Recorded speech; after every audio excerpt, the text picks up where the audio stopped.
So, DreamWorks Animation just put out a trailer for its next animated feature, and I was pleasantly surprised by it.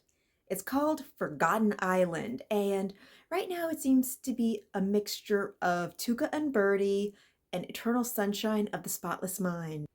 So far, the premise seems to be two gal pals, friends all their lives, very different people, and yeah, for some reason, one is about to go to a college in a different country, and that all of a sudden creates a time shift that puts them into a fantasy world where they forget each other.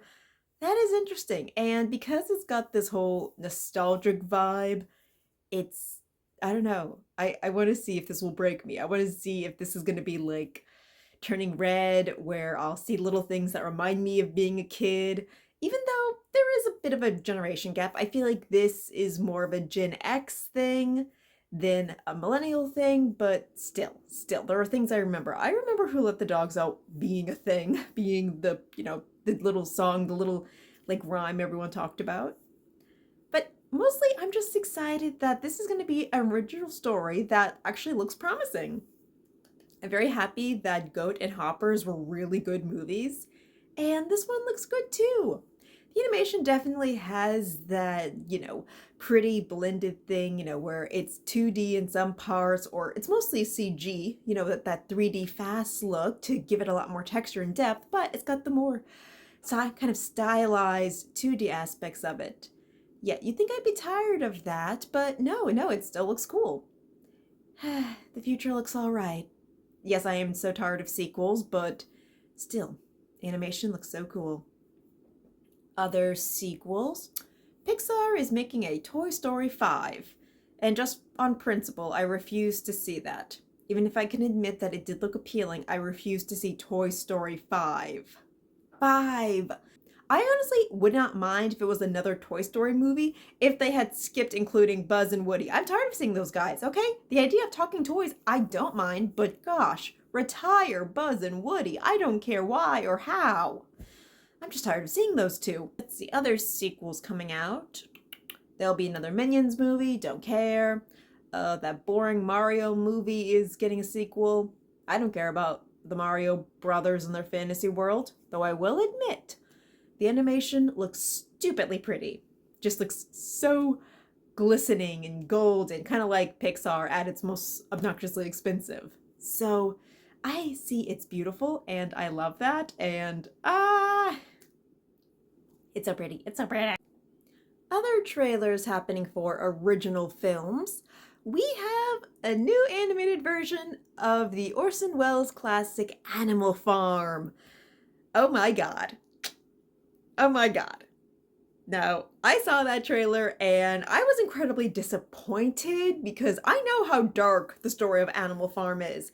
It had honestly been a while since I read the book or saw the animated feature that was made in like the 90s. So I revisited it, the book, I mean, and yeah, it still slaps.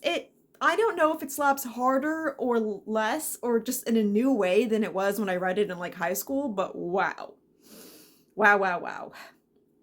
And now I'm also a little relieved that they, added a little sugar onto it.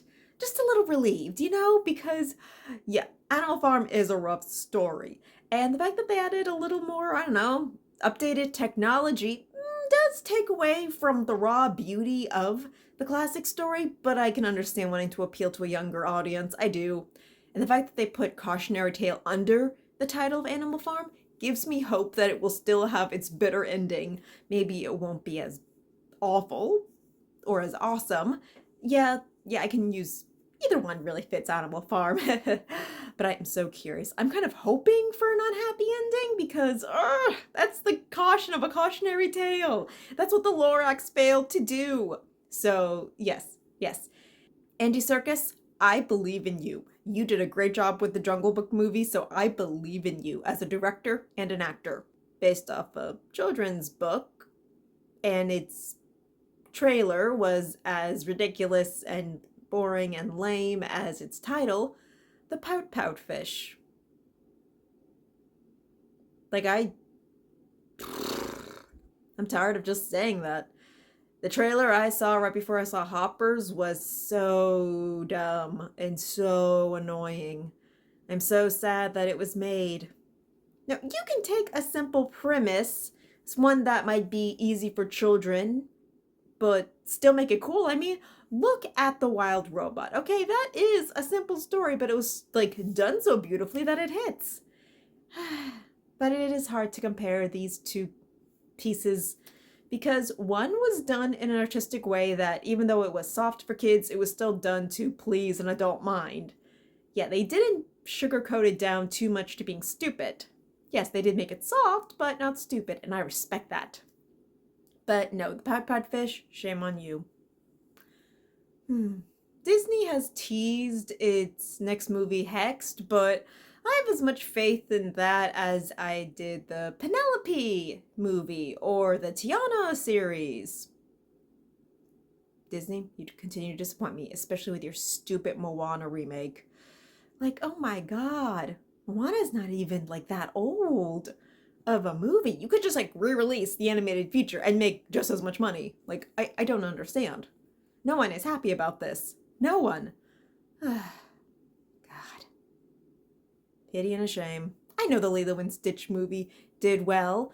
In fact, I have a friend who saw it and said she loved it, but she probably doesn't remember the cartoon or cares about cartoons. She just wanted a moment to feel like a kid.